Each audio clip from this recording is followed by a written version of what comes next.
السلام عليكم ورحمة الله وبركاته. في الحلقة دي من حياة صحية هنتكلم عن موضوع بيهم ناس كتير خصوصا في الشتاء ومع تقلبات الجو. موضوعنا هو السعال الجاف أو اللي بنسميه بالعربي كده الكحة الناشفة. الكحة دي ممكن تكون مزعجة ومؤلمة، بس يا ترى إيه أسبابها؟ وإزاي نقدر نتعامل معاها ونعالجها بطرق بسيطة وفعالة؟ كل ده هنعرفه مع بعض دلوقتي. يا ترى إيه هو السعال الجاف أو الكحة الناشفة؟ السعال الجاف هو نوع من أنواع الكحة اللي مش بيطلع معاها بلغم أو مخاط، وبيكون غالبا بسبب تهيج في الحلق. لو جربت قبل كده تحس بحكة أو دغدغة في الحلق وبعدها تلاقي نفسك بتكح، غالبا دي هي الكحة الناشفة. إيه أسباب الكحة الناشفة؟ فيه كذا سبب ممكن يخليك تعاني من الكحة دي. الأسباب دي منها الحساسية، زي حساسية التراب أو اللقاح اللي بيطلع من الزهور في الربيع. رقم 2 التهاب في الحلق أو الجيوب الأنفية. لو عندك برد أو التهاب في الحلق غالبا هيكون عندك كحة ناشفة. الربو، مرض الربو بيكون فيه الكحة الناشفة واحدة من الأعراض الشائعة. الارتجاع المرئي كمان، الحموضة الزايدة ممكن تسبب تهيج في الحلق وتعمل كحة ناشفة. كمان التدخين، لو بتدخن غالبا هيكون عندك كحة ناشفة بسبب تهيج الرئة والدخان. ايه هي الأعراض اللي ممكن تحس بيها مع الكحة الناشفة؟ دغدغة مستمرة في الحلق، انزعاج وصعوبة في النوم بالليل، جفاف في الحلق والإحساس بالحكة، عدم وجود بلغم أو مخاط مع الكحة. الكحة الناشفة دي طولت معاك أكتر من أسبوعين، يبقى لازم تستشير طبيب علشان تتأكد إن مفيش حاجة خطيرة ورا الموضوع ده.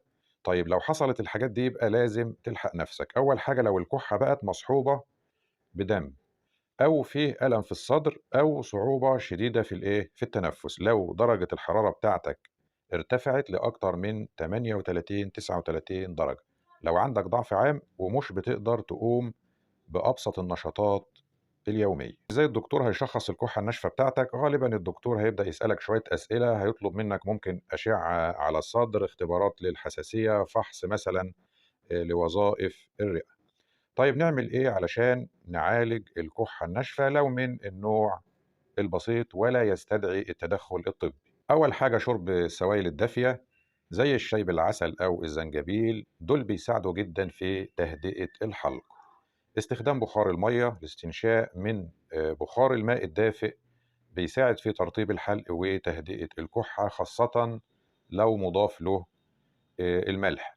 أدوية مضادة للسعال طبعا دي معروفة، وفي بعض الأدوية اللي ممكن تساعدك على تقليل الكحة وموجودة في كل الصيدليات. تجنب المهيجات زي التدخين وزي الأتربة وزي الدخان والعطور. للوقاية من الكحة الناشفة بنغسل إيدينا باستمرار علشان نقلل فرص الإصابة بنزلات البرد.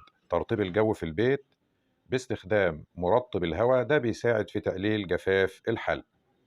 تجنب التدخين أو على الأقل حاول تقلل منه لو حضرتك بتدخن. شرب السوائل بشكل منتظم علشان تحافظ على ترطيب جسمك وترطيب الحلق. نهاية، السعال الجاف ممكن يكون عرض بسيط، بس لو طول معاك أو كان مصحوب بأعراض خطيرة تانية ما تترددش إنك تزور الدكتور بتاعك، صحتك أهم. علاج الكحة الناشفة سهل وبسيط لو اتبعت النصايح اللي احنا قلناها في الفيديو ده. لو عندكم أي استفسار أو تجارب عايزين تشاركوها معانا اكتبوها لينا في التعليقات. ما تنسوش تعملوا لايك للفيديو، تشتركوا في القناة علشان يوصلكوا كل جديد من حياة صحية.